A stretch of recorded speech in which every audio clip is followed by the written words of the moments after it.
From Carolla One Studios in Glendale, California, and available on your mobile device through Stitcher Radio, this is The Adam Carolla Show. Adam's guest today, humor columnist Joel Stein, plus Teresa Strasser and Bald Bryan for news and a little Germany or Florida. And now, the man who killed the CB radio craze when he stopped trucking, Adam Carolla. Yeah! Woo! Get it on! Got to get it on. No choice but to get it on. Mandate, get it on. Good day, Bald Bryan. That dude is yoked and or strapped. Yeah, good day, Teresa Strasser. Good day, Adam Carolla. Hey, man. Hey, dedicated listeners. Hey, podcasters. I need you guys to step up. Our good friends over at Stitcher, who are partners over here at Stitcher.com, they tell us you guys haven't been doing quite as good as they'd like you to do. They've had several thousand of you check out their Stitcher.com and do their app. For Christ's sake, it's free, for the love of fuck. I'm not selling you a man grate. Fucking man grate, you know, it's 45, 50 bucks and thing weighed 200 pounds. It's a fucking anvil. This is free. This is Stitcher. You guys have computers, you have phones, right? You have iPhones, Blackberries, Androids, Palms, right? It's free. It's a free app. You can listen to the show for free. You can download for free. And you're going to get, well, we'll do a little teaser, but you get more content when you listen exclusively on Stitcher. So do me a favor. I like our sponsors happy. And since it's free, I don't feel guilty in saying, please feel free to indulge in the free Stitcher. That's right. Just you can stream the show free at Stitcher. It's quick, it's easy, and you get the extra content as well, which we'll be doing after the show. All right.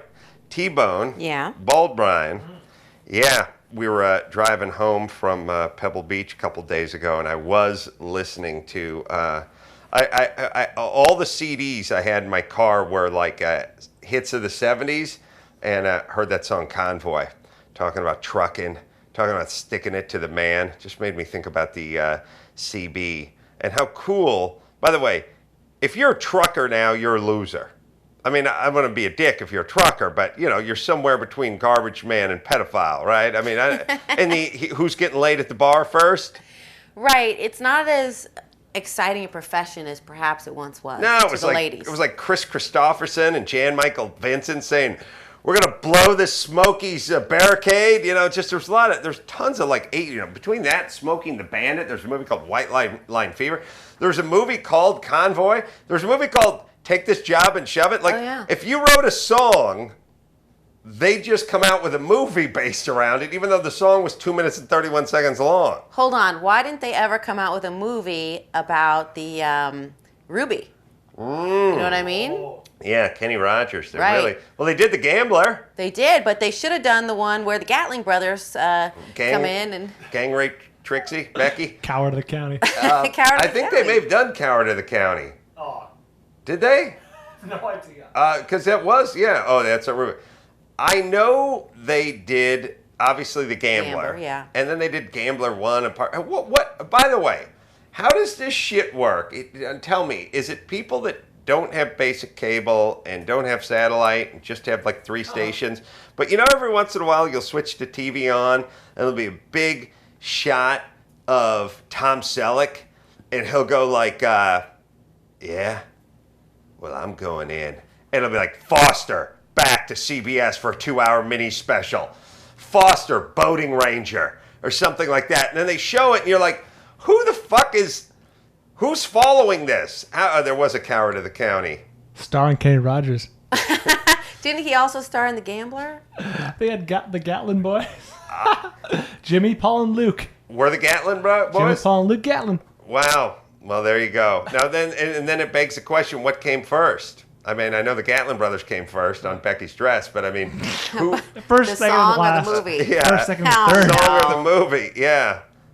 The song came in '79. And I got to tell you, so there's always these shows like Tom Selleck, back to CBS, Tom Selleck, Fire Chief Marshal Justin, and it's like, how out of viewing are you? I mean, you know, the point is No Country for Old Men is playing 5 stations over. You can watch a real movie. Why are you watching fake movies? with guys you don't really like, and then you realize it must be the middle of the country. Like, I understand that we all need to know who Tom Selleck is, and I'm sure he's a decent enough guy, but we don't marvel this. Sorry. Well, he's a conservative guy, but he doesn't. I don't think he hurts anybody. No, he's not Mel Gibson. Yeah, he's not punching anyone's lights out or anything like that. I'm sure he's a dedicated family man. The point is this: does anyone marvel this acting ability? So like, oh man, I gotta watch this dude. Like, how does it work? And I'll tell you something. You'll never do it. It's like I say, watch a Tyler Perry movie. Just watch one and have your mind officially be blown by how bad it is. Because there's that sort of thing where you just go, that's for somebody else. It's not for me. You don't think it's bad. You just think it's for somebody else. Right. It's sort of like when you blow by some kids' cartoons or some. It's like when you're on the freeway. You know when you're on a freeway and you're driving home, you're trying to get home, and you're 80 miles out of town, and you pass a carnival or a fair, and you see all the lights and the Ferris wheels, and you go, it looks like something. Not for me. I'm not the target audience for that. I'm sure that's something. I'm not getting off at the next off-ramp and buying cotton candy, but I'm sure it's something. I'm telling you, stop and check out that carnival every once in a while. Your mind will be blown. Case in point, me and the Wheeze and Sandy Ganz, a professor, all held up in the same hotel room in Pebble Beach a few days ago, watched a 2-hour special of Walker, Texas Ranger. Now, it's just one of those things where you're a little drunk, you're a little high, and you're back in your hotel room, and you're not going back out again. But sometimes you get back at like 11:15. You're not really tired. You're not going to bed until 2, but you're not getting dressed and going back out. It's not like there's a casino down there or anything. So you just sit there and marvel at this shit. And it's the one where Haley Joel Osment got AIDS. Wait, was he a regular? Yeah, you're asking the wrong cat. I only saw the one. Teresa, let's just say he engaged in high-risk behavior. Oh, my God. Yeah. Haley? It wasn't from a blood transfusion? Yeah, Chuck should have put on a condom. Oh, that's so sad. He had AIDS. And first off, we're looking at it, and like Donnie looks at it and goes, what is this, like the late 80s? And I'm like, well, hold on a second. Haley Joel Osment is essentially the same age he was in The Sixth Sense, right? Looks about it from this clip. So how could it be the late 80s? Because that would be 15 years before, 12 years, he'd be 21 when he did The Sixth Sense, right?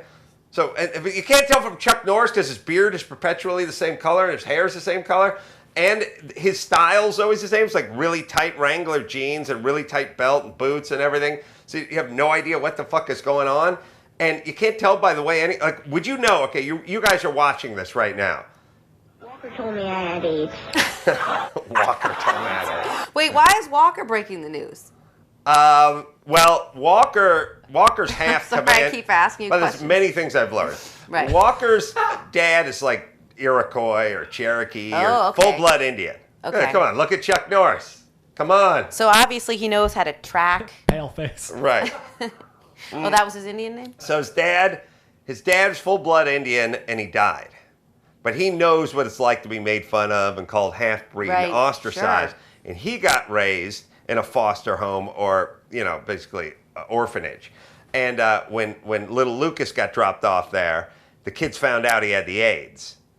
And they shunned him. Oh. And now Walker went to go get him. But what I can't figure out is, I have no idea how long Walker, Texas Ranger was on television. It was just one of those shows that is... Right, like Dr. Quinn? Yeah, it's just out there. Yeah. It just is. And then, how is it if Haley Joel Osment did The Sixth Sense in 99 or 2000 or whatever it was and was 98, 99? M. Night's last decent movie. It was, how is it that he's the same age in Walker, Texas? Kids, 3 years is a big deal when you're that age. Now, this is him in a tuxedo. We got a picture of him, right? It was on 8 years, 93 to 2001. So it must have been 99 or 90. It looks about a year younger. So I would say 98. He's doing an AIDS thing in 98, 99? Seems weird. Anyway. Are you saying Walker, Texas Ranger is behind the times? Maybe just skosh. It looks like he was playing sort of a Ryan White type 97. character. Yeah, So 97. He had a two episode two-parter. arc. He had a two episode Well, arc. it was 2. We saw both episodes. It was a two-part special. And then, Jesus, Mackenzie Phillips was in it as well as the abused mom, the AIDS-riddled mom. Oh, she was his mom. And you're just watching this and you're going, oh my God, this is on television? Like, I can't believe this is on TV. Like, his acting is stilted and horrible. The storyline is just sort of just clumsy and in your face. There's a lot of like, Walker, you're the best. And, there's a lot of like, I'm not scared, Walker. I know that I'll go somewhere that's a better place. And then Walker takes him to like the shaman and they sit in a sweat lodge and they hear that man. By the way, let me ask you something, hypothetical. Has there ever been a movie or a television show when an Indian walked on to the set, or not on the set, but into frame, where we didn't hear that music, little tum tum, Like a drum beat? It's impossible. You never hear like ragtime music. It's always, I would argue there's nobody else. It's not like... You never hear that don't hear pan that. flute? No. That doesn't happen? No, you don't. When an Indian dude comes on, like when an Italian guy comes on, you don't hear mandolin playing or an Right. accordion or something. But every time a Jew walks on, you hear some klezmer. Your cash register open. Shing. Every Just every time. single time the Indian guy walked into frame, you'd hear that, the little tom-tom drum. Now, why couldn't Walker heal Haley Joel Osment's condition? Didn't he have secret Indian medicine man? That's the whole thing. It was unclear, but me and Sandy just watch this thing with our fucking chins hanging open, just like, holy shit, I cannot believe this was made in what I would consider sort of the modern age. Everything looked bad, every cut, every flashback, just technically it looked horrible. Walker was like, just Chuck Norris, are you sitting down? Bad actor. And, just stuff like, he's going to the hospital to pick up the kid. I'm taking him out of here. He's staying with me. And lots of montage scenes of them riding together on the horseback. Walker, you'll look after me, won't you? Sure I will, Danny. Oh, sure I will. I don't like want... a lot of that, like repeat everything Right. twice. Oh my God! It was like you wouldn't know when this was. You think, they shot this in the 50s in Mexico. Like It's you'd have timeless.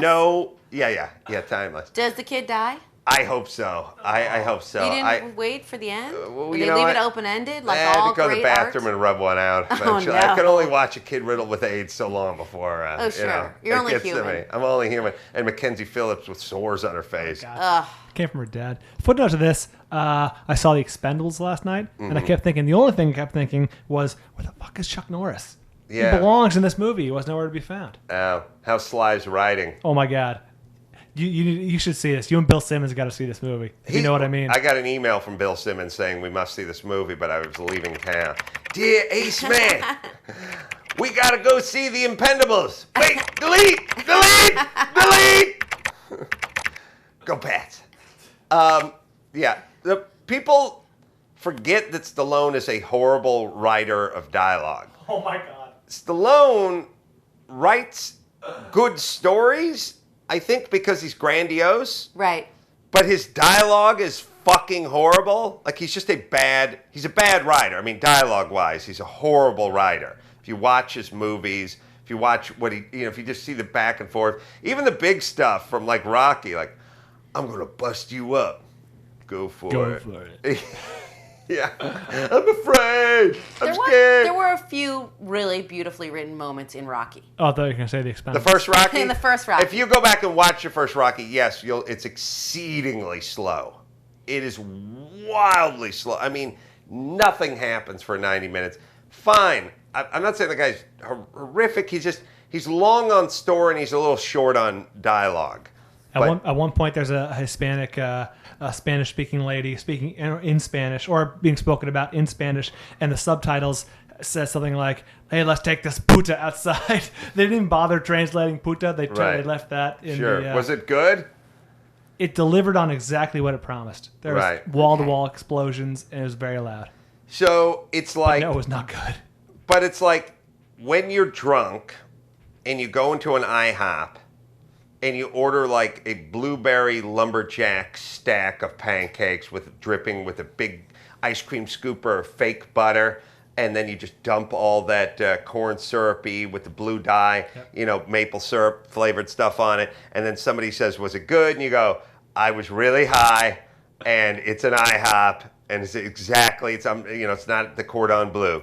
It's exactly what I was in the mood for when I was drunk. It was 2 a.m. Delivered exactly what it promised. Yeah, right. That's how I felt about Eat, Pray, Love. Yes. It's if you this is what you want if you want to see Eat, Pray, Love. Want to see the manuscript of my book, by the way? It was sent to me in the mail today. I feel heavy. This is a lot of it's words. It's heavy. I know. 85,000 goddamn words and almost no pictures, for the love of Christ. All right. So it's a good feeling, I'm tired of reading it, by the way, so I'm done. Mike Lynch, you read it. Tell me if there's any typos. Because this is your last. I got this too, and this is your last. This is your last chance to fix anything. And now my last chance is when I sent that in. Hold on, let me see these acknowledgments. Oh, didn't go nuts with those. By the way, is there a dedication? I didn't acknowledge my agent, and he called me up and told me to acknowledge him. Essentially, I think that's you're just supposed to acknowledge your editor. He told me it's the way it's done. Yeah. That's the way it works. Oh, this is a very good dedication. All right. Would you like to read my official thing? Is it a spoiler if I read it? I don't care. This is beautiful. Thank you. I really love it. You gonna cry? I might. All right. This is dedicated to everyone who paid retail for this book. Thank you. Don't cry! Well, can we do this? If you bought it for $3 on Amazon used, this is not dedicated to you, cheap bastard. Well, here's the thing, too. Can I say this? My parents had nothing to do with this book. They were not inspirational at all. My wife told me to write the book and then went into the next room. Well, she should get a little credit for that. Yeah. Well, next time, tell me to invent a time machine or a monorail that gets everyone to Vegas in 13 seconds. We'd make more money. But Mike Lynch is the guy who deserves all the credit for writing this book, other than myself. And my editor gets a skosh, and my agent gets a skosh. But on the other hand, as an editor, isn't that what you fucking do? Oh, my God. I mean, why do you have to thank people that just do... You know what I mean? Like, I was a carpenter, and no one thanked me every time they put the key in the door and opened it, and it worked out okay. I mean, that's what I did. I hung doors. You know, it's a weird jack-off business we're in, where my agent makes the deal, and that's good, but that's what he gets 10% of. I mean, it should be like, here's the deal. I'll thank you. Give me my 10% back. Or you're just doing your fucking job. Right. My acknowledgments, page and a half. You've got one paragraph and a sentence. Well, what did anyone do? They didn't do anything. This is sweet, actually, and funny. It is concise, and you do thank Mike Lynch, although I have a feeling Mike Lynch might have had to write his own acknowledgement to himself. I don't know. You can that? read the acknowledgments if you'd like. You want me to read it? Okay. Sure. This book would not be possible without the dedication, wit, and nimble fingers of Mike Lynch. Aw. This project would never have become a reality without his involvement. As a matter of fact, he's typing this right now. And also my wife, Lynette, who encouraged me to write this book when I was hell-bent on a coffee table book entitled Dade County Black Prom, 1977 to 1985. I should also thank my editor, Suzanne O'Neill, and the whole team from Crown for letting a guy who's never read a book write one. Uh-oh. Probably should say read a book, right? Is that read and read spelled the same way? Read. Sorry, that was me. All right. Never read a book, write one. Mm-hmm. Sorry, that was me. That's nice. Now, see, you thanked your editor. Is Dixon in there? That's the whole thing. That's Oh, really? That's the end. I sent her an email that said, go ahead and throw Dixon in. You got to really watch these people closely because Acknowledge me. I got my manuscript. Avenge me. I got my manuscript, and my name was misspelled, but not on the cover, on every single page. When they put your name, yeah. It's more egregious when they misspell it two different ways, and they spell it two different ways in the it's same like book. you had it on the cover, and it's like you're Penguin. Your major publishing house. Yeah. Get your shit together. You're not the Joker or the Riddler. You're the Penguin. I agree. I'm like, wow, lifelong dream to write a book and be in the Library of... But they're going to fix it. But this is beautiful. And by the way, speaking of Bill Simmons, it'll probably creep him out, but I acknowledged him because I had this interaction with him we were on Larchmont, and he has various offices at various coffee shops. That's how he writes. Mm-hmm. And then they run out of mojo. Mm-hmm. But I ran into him, and did I tell you I could like hear him clacking, clacking, right? And he told me. He told me that a reason like women don't write more books. Gilbert Arenas is not a power. He's a decent shooting power forward, but he's not a good shooter for a guard. Yeah, he's got no inside game, and his 3-point shot, his touch is not what it was. He doesn't second guess himself. He's no Tom Brady of the hardwood. He just keeps writing, and he told me I delete half of what I write. I just keep writing, and the problem with women is they start questioning themselves, and that's why they don't write more books. And you just keep your fingers moving, and that actually really helped me. Yeah. Even though I've been writing a long time, I've never written 70,000 words. It's true. You have to be prolific. Just keep, and if it's not good, you delete it, but you have to keep going. Now I got to make a note on that says thank baby doll. Yeah. Jesus Christ. But now what about your book agent? Does that really count? What about your book agent? That's baby doll. He sold the book too? Yeah. When you ask to be thanked, though, it's almost like away from it. You know what? It's like asking for flowers on your anniversary. Right. Does it really mean anything? Right. I acknowledge the library. I acknowledge like everyone who's ever given me praise. Here's the buildings. Here's the problem. Okay, couple things. That's why I wrote it. This town. Okay, tell me if I'm a cock or not. Okay. This town. Every fucking show. Every show you watch has 28 producers on it, okay? And we used to do the Man Show. There was, our manager, Howard Lapidus, he was on it. He had nothing, he would show up and eat. Now, here was his contribution to the show. Every once in a while, we'd have to stop and yell, Howard, we're taping, be quiet. Why? Did it sound like this? Yeah. I mean, no, he would hang out. He would do what everyone in this town does. Eat at a craft service But table? people have no idea. Look, the show was produced by Stone Stanley. They weren't even allowed on the set. They get full credit for producing it. You know what I mean? Along with Howard, along with everyone else who didn't do anything. That's how this town works. They're not bad people, but that's how this town works. It's filled with people. If you watch Dr. Drew's show, you'll see Howard's name again. He's not doing anything. He just gets on there as a producer. I would argue the problem with throwing someone's name up there is with every name you put up there of a person who does nothing. Right, it diminishes. You diminish just a little bit from the look. Yeah. As we were sort of talking about some months ago, if I won a Purple Heart and then you went, and then Brian went, oh yeah, I got one too, and then Dawson went, oh I got one too, and then Donnie went, I got one too, then be like, well then mine doesn't mean quite as much, does it? And I actually was wounded in battle. You see what I'm saying? Yeah. I would like a world where, hey man, if you didn't contribute, your name's not on the fucking thing.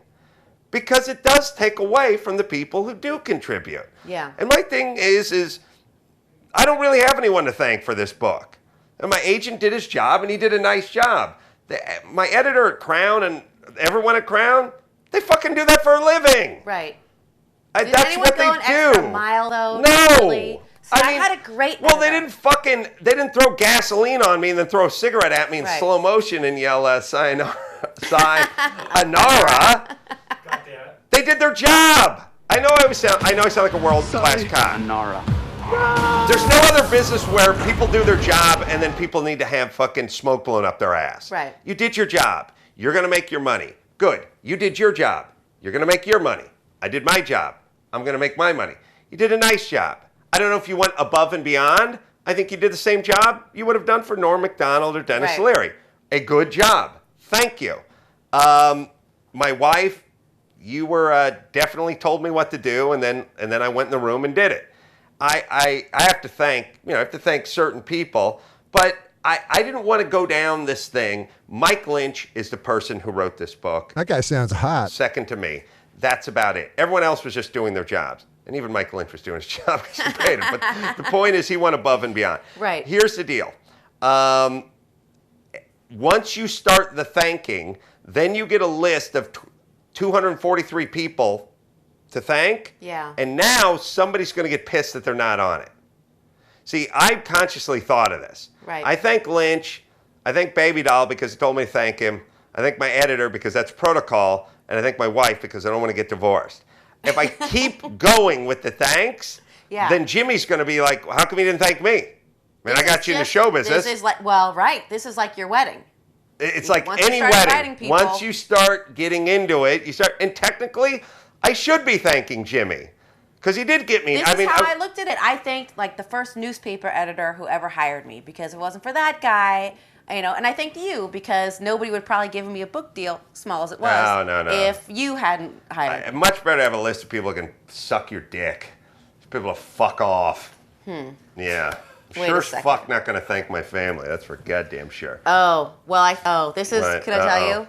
You know how you get the manuscript back like you got, and that's your last chance to make changes?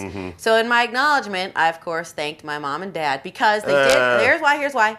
They First, fucked my mom? in 1971. there is a lot of content about my mom who Oh. was not a great parent, but she's a decent sport. Okay? Just what you want in a family member. That she could take a punch. Yeah. Okay, so I thanked my dad, and there was a clause. There was a very positive thing about my dad always, having a sunny disposition, and I hope my son grows up to be like. Crossed it out.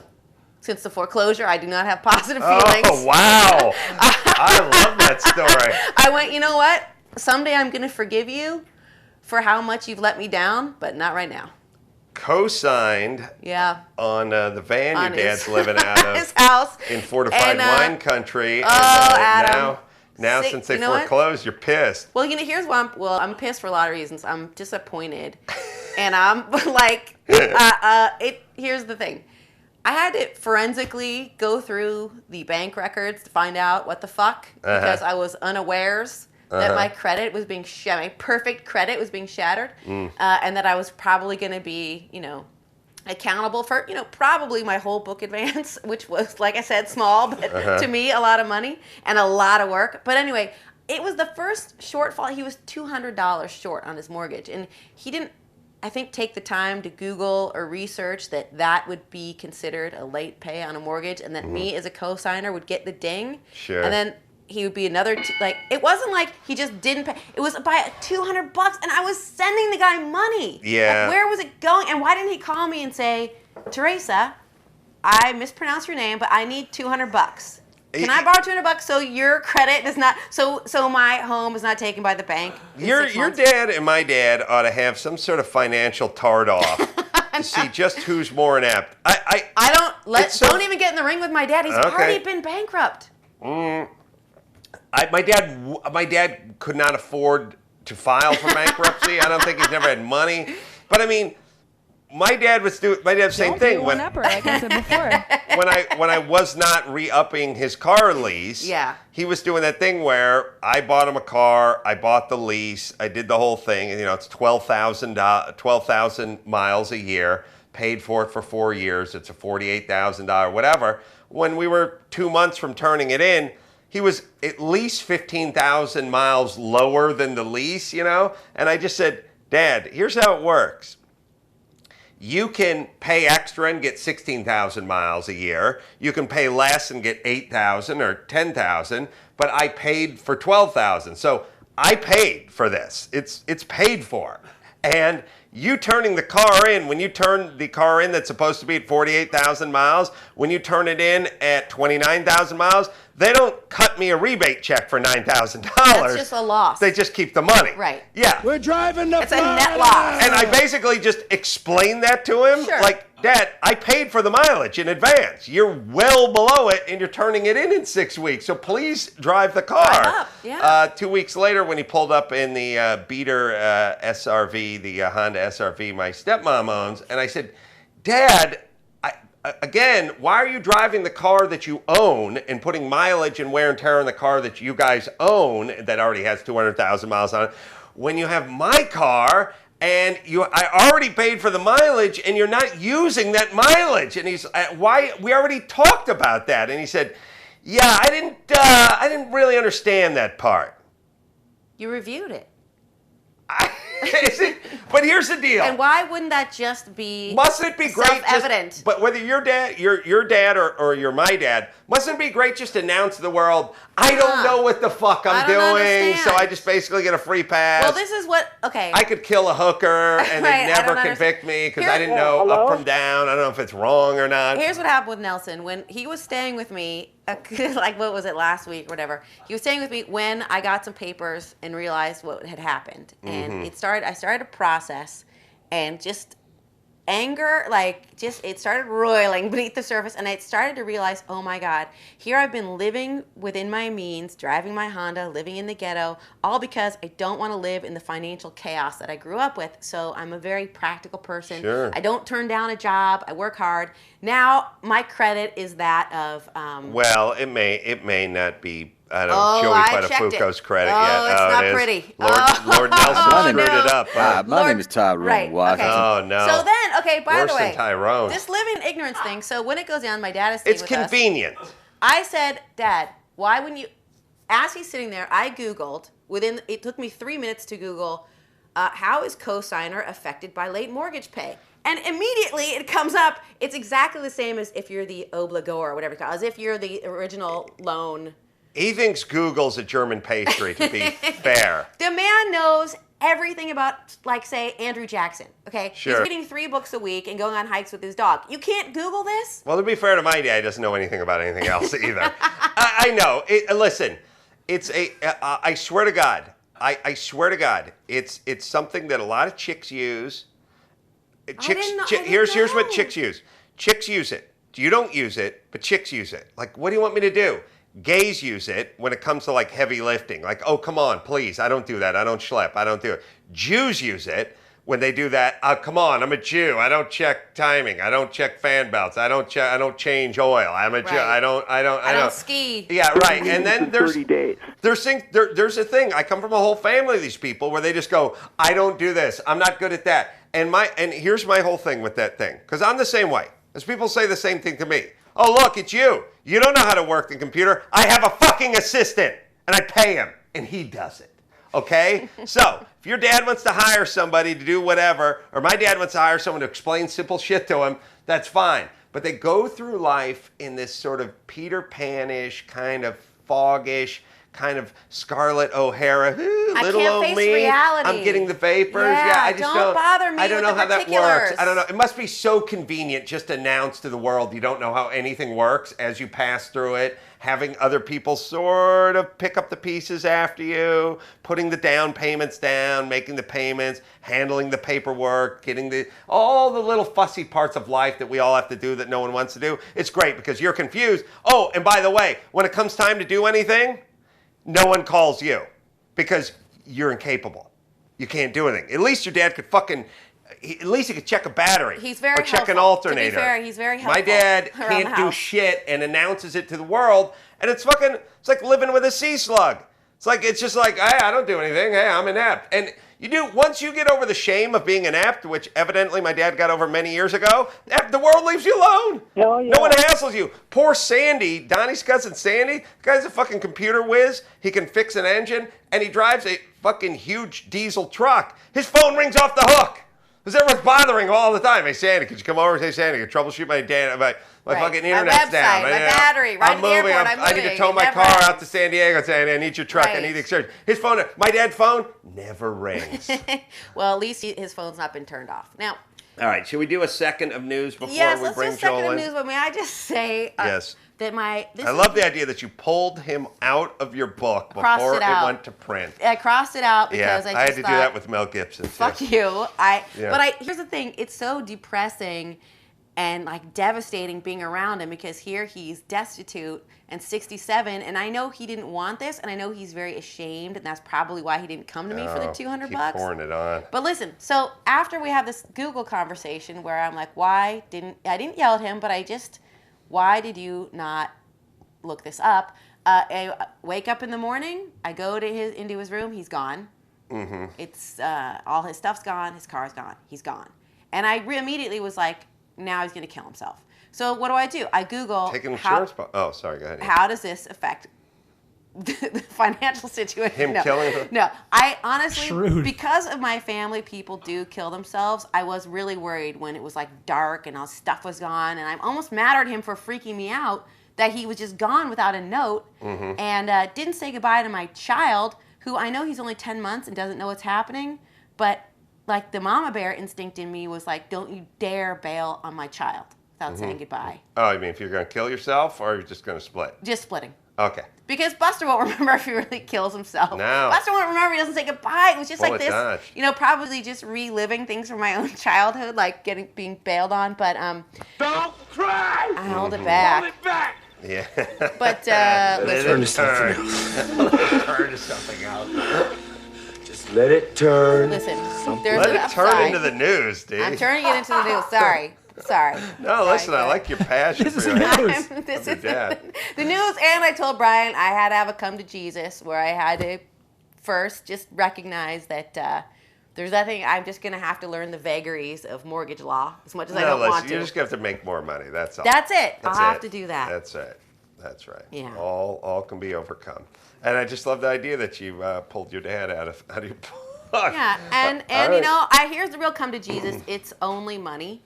It's not an actual problem. No. It's only money, but it stands for something that you and I have lived with our whole lives, which is a general. It's a general sort of non-responsibility for everything. A sort of lazy, floating. Like it's what you do if you were single and you're 22, but not when you're male and you have children. All right. Thank you. Let's hear some news.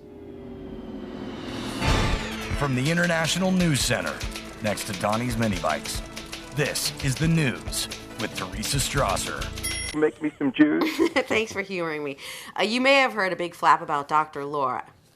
She took a call, and during that call, she dropped the N-word a whole bunch of times. Have you heard it? I've heard tale, but I've not actually heard it. Let's take a listen. Jade, welcome to the program.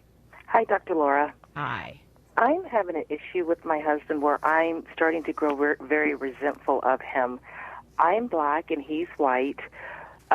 We've been around some of his friends and family members who make racist comments as if I'm not there or if I'm not black. And my husband ignores those comments, and it hurts my feelings. And then he just acts like he Well, can you give me an example of a racist comment? Because sometimes people are hypersensitive. So tell me give me two good examples of racist comments. Okay, last night, good example. We had a neighbor come over, and this neighbor, every time he comes over, it's always a black comment. It's, oh, well, how do you black people like doing this, and do black people really like doing that? And for a long time, I would ignore it. But last night, I got to the point I don't think that's racist. What? Well, the stereotype. I don't think that's racist. No, I think that, no. I think that's, listen, without giving much thought, a lot of blacks voted for Obama simply because he was half black. Didn't matter what he was going to do in office. It was a black thing. You got to know that. That's not a surprise. Not everything that somebody says. We had friends over the other day. Got about 35 people here. The guys were going to start playing basketball. I was going to go out and play basketball. My bodyguard and my dear friend is a black man. And I said, white men can't jump. I want you on my team. That was racist? That was funny. How about the N-word? That's good stuff. The N-word's been thrown around. Black guys use it all the time. Turn on HBO, listen to a black comic, and all you hear is nigger, nigger, nigger. I don't get it. If anybody without enough melanin says it, it's a horrible thing. But when black people say it, it's affectionate. It's very confusing. Don't hang up. I want to talk to you some more. Don't go away. I'm Well, Dr. they Laura talk some Schlesinger. more. I'll be right back. And Wow. in total, Dr. Laura drops the N-word 11 times. But she did kind of cluster them. She clustered them right there. Short N-word bursts. That was a burst of 3? Yeah. So we could count that as 1. 1.5. Well, people got very angry. There was Really? a firestorm of criticism. And then she went on Larry King Live. She's horrible. But by the way, any one of us could do her job starting tomorrow. Like she hates her callers. She's just an angry shrew. She's not very good at what she does, and she's super condescending and super cunty to everybody. I had a nice racist comment a few months ago when we were watching football over at Kimmel's, and there's a guy with dreadlocks named Mike. I think it's Mike Drags. I can't remember how to pronounce his last name, but good guy. In the NFL or at Kimmel's house? He's a brother. He's over at Kimmel's house, and works for Kimmel. and all of us were sitting around getting drunk, and we're just sort of talking about new TV shows. And I said, Mike, yeah, I like, we're talking about Fox or animation or something. I said, hey, Mike, how is that Cleveland show?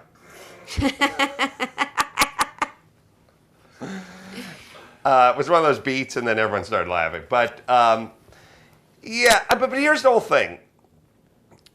What's our beef with Dr. Laura, other than she's an old cunt? I mean, is she offended? Does she hate black people?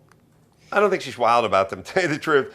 But I mean, is she a racist? Does she do anything? What's she doing? The real question is, why are people still calling her for advice about their marriages? Didn't she have an affair with the father of 3 while she was married, and then he took fever shots? I mean, why are we... She's like, she's worthless, and when you find out that, she's made $70 million in the last 3 years or something, it's mind-fucking numbing what these syndicated radio show hosts make like her. Yes. Weren't we done with her when she called being gay a biological error? Yes. And yet somehow people still go to her. It's almost like I need somebody who's going to berate me, interrupt me, and belittle me. But also, I don't like Dr. Laura, but I also don't like this sort of witch hunt of trying to find racists who are sort of, if they're racist, they're benign. Like they're not, she's an old lady who's sort of out of touch and trying to be hip, probably trying to mix it up. Yes, she makes a point. Yes, you turn on Showtime and you watch Def Comedy, whatever, and yes, you hear 1,000 N-words. And I understand the difference between it coming from Ari Spears and it coming from me. That much I understand. But, she's old, she's out of it, who gives a fuck? Did she really do some of my best friends are black and black people use the N-word? Did she really try to sell both of those? Yeah, well, her bodyguard. Wow, bodyguard. Shocking. But they're chummy because he thought that was a hilarious joke. Well, she said sorry. She's got a wonderful sense of humor, by the way. Her apology, there is an art to apologizing, and I don't know that she captured it. Yesterday, I did the wrong thing. I didn't intend to hurt people, but I did, and that makes it the wrong thing to have done. Who was actually hurt other than the watchdog groups that have to pretend that people were actually hurt? Do you know what I mean? Right. Like, who really? When all these watchdog groups just jump on this shit, and it's all an extortion deal anyway. We all have dealt with it. Anyone who's been in the media and been in radio for long enough have dealt with all these world-class assholes out there. Jesse Jackson, Al Sharpton. There's a guy named Guy Aoki who speaks for every Asian culture out here. He's just a fucking retard. Who is really hurt? Like, I know you catch it and then you speak for everyone, which, by the way, to me is a very racist premise. The idea that this asswipe Guy Aoki speaks for every Asian culture when they're so diverse and there's so many of them on this planet, that he gets to be the mouthpiece for all of them, sounds very racist to me. Like if I just said, I speak for all white people, or you speak for all Jews, or you speak for all bald people with a tumor. But anyway. Yeah, so she apologized. Of course, in her apology was a little bit of a celebration of herself and how awesome she is for expressing herself. Sure. And then, of course, she blames the media for repeating the error. Sure. Although she did repeat it herself 11 times. All you consider that an error. Anyway, she went on Dr. Phil, and on Larry King. I'm going on Dr. Phil tomorrow, so I got confused. Yeah. Gotta make that money. Here she is on Larry King. You're here to tell us tonight. Well, I'm here to say that my contract is up for my radio show at the end of the year, and I've made the decision not to do radio anymore. The reason is I want to regain my First Amendment rights. I want to be able to say what's on my mind and in my heart and what I think is helpful and useful without somebody getting angry, some special interest group deciding this is a time to silence guy? Who are you talking about? I think we've got podcast competition. And attack affiliates and attack sponsors. I'm sort of done with that. I'm not retiring. I'm not quitting. I feel energized, actually, stronger and freer to say the things that I believe need to be said for people in this country. Well, I'd like to say spick and wetback and gook. I mean, there's a lot of stuff I've been sitting on for a while, How am I Larry. supposed to say kike to the people? Get ready, you one of those heaps. Man, as she would say, don't NAACP me. She made that a verb. Yeah. That's the caller. Do not NAACP me. You know who's going to be devastated at this news? My mom. She likes Dr. Laura? Likes. Likes. Loves Dr. No. Laura. Larry, True story. listen, pull up a sack of of change, and let me tell you a story, because I know you Jews. You're like King Midas. Why does your mom love... okay. No one knows. And he'll tell you a true story. Over the weekend, she says, hey, Brian, can you check out my laptop and my iTunes and tell me why the Adam Carolla show isn't downloading anymore? I want to get the show. And I look at it, and I look at her iTunes, and there's 2 podcasts. There's Adam Carolla show and Dr. Laura. And under Dr. Laura... every single episode downloaded, listened to, and she doesn't realize, but I don't know if you guys realize on iTunes, there's a thing where if you stop listening to a show, if it can tell that you stopped listening, it'll stop automatically downloading it. Mm-hmm. So my mom hadn't listened to the Adam Carolla show in quite some time. What the fuck? Like, yeah, I'm like, hey, Mom. Hold on, I'm scratching around in my book. That is so no thanks for her. I'm like, you stopped listening. She said, listen. I'm like, Mom, you stopped listening to the show. That's why I stopped downloading anymore. I'm just going to resubscribe and you'll be all good. She's like, oh, well, that's nice. Dr. Laura, listen to every day. Every single day. It's also weird, too, when you are somebody, it's like you're in prison and your favorite show is a gardening show. Like, you have no access to bulbs or acreage or plants or anything, meaning your mom's married. Yeah. She's happily married. She's been happily married for 30 years. Why does she need to hear about newlyweds that are going through, or how to raise kids? Her kids are both married. Kids are raised. They turned out okay, but they're out of the house. She's done. Like, why? I understand she's a woman, blah blah blah. But what are you learning from Dr. Laura? She loved Loveline back in the day when you and Dr. Drew were on, so maybe it's a vicarious, kind of voyeuristic kind of thing. I don't know. Maybe she's not half bad. Well, listen, Blagojevich was found guilty of a single count by a divided jury, and the jury was hopelessly deadlocked on the 23 other counts against him. We'll be hearing a lot more about that in the future. He had the Just for Men defense? He did? Well, listen, I've said it many times. If you could do a Twinkie defense, you could do a Grecian formula defense. All guys with crazy hair are crazy. And if you think about your hair, it's pretty much just rooted in your skull. I mean, you comb enough Just for Men in there, and it could fuck you up. You're not allowed to dye your hair when you're pregnant. What's a comb? Right. They're afraid it's going to affect the fetus. Well, why? If you could make it from your scalp and your pussy, why not? Well, not all the way. I'm on a roll. Sorry. What do you think it does? Just dances by your brain? Goes right to your snatch? I don't think so. Tell your mom H-Man said that. We've talked about the Craigslist killer recently and how he might have had one of the most professional suicides ever because he was a med student, so he slashed an artery, and he had the plastic bag over his head. Well, now there are more details about the story, and he did even more things to make sure that he could not be revived. It is an amazing story, which I'll get to, but because I yammered on and on, we'll get to that during our extra content on Stitcher.com. So it's a little teaser. So you subscribe to Stitcher and you can listen to the extra content. More of Teresa's news coming up. If you don't listen, you're an anti-Semite. All right, we'll bring in Joel Stein and I'll talk about Pinnacle College. Yeah. Hey, Joel, how are you? Good, how are you? Have a seat. Dawson, you said you want to jump in on this Pinnacle College. They do video game sound design and recording engineering programs. Dawson, you have something to say about this? I actually went by Pinnacle College and interviewed for their recording engineering school, and the program they got there is pretty spectacular. They teach you everything from miking, everything to getting audio right for bands, to even like a post-production audio class for the movie industry, which is where the guy who got the Oscar for The Hurt Locker went. Right. I'm speaking with Pinnacle College right now and hopefully going to start their recording engineering program very soon. Yeah, they got Emmys, Grammys, and Oscars. They got a 9 to 12-month program. And start your future, 888-590-8824, or you can go to pinnaclecollege.edu. Again, 888-590-8824, toll free, Pinnacle College. Thanks, Dawson. Good to see you again, Joel Stein. Thanks for having me. I'm glad to be in this place. This is crazy. In this place. I don't know what to call it. Well, we're doing a nice overhaul back there because we're doing one of those shows where they have 3 days and Goldberg comes by and throws a bunch of shit around. Goldberg the wrestler? Goldberg the wrestler. And we're very proud of it as Jews. I know, because it's so that funny. Henry Winkler. It's whenever a Jew does a non-Jewy thing, he gets a ton. Oh, you never hear Alan the end of it. Greenspan doesn't get any love. No, but that's expected. when a guy's a fucking pro wrestler, it's a big deal. Yeah, it's so weird. Yeah.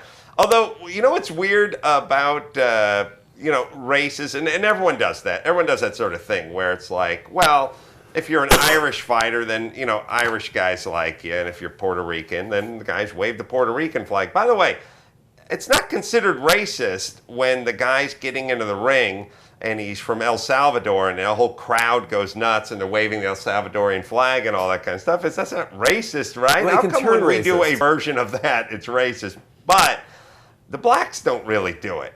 Oh, no. I was at a fight that turned into a riot. Oh, really? I don't mean with the fight. I just mean they don't make a big deal out of Colin Powell. Oh, yeah, they do. Well, they make a bigger deal out of LeBron James, and it's like him and every other black guy in the NBA. Like, you know what I mean? I'm just saying, LeBron James is great, and Kobe Bryant is great, and Dr. J is great. Should I keep going with black power forwards? Yes, please. How about we, focus on the brother, let's give a little love to the guy in the office. Goldberg, a wrestler, and Joel Stein's writing a book about how to be a man. Look at this transition. Wow. And he actually is doing all these manly things so that he can pass along what he learned to his son. One of the things was, I think you learned how to wrestle?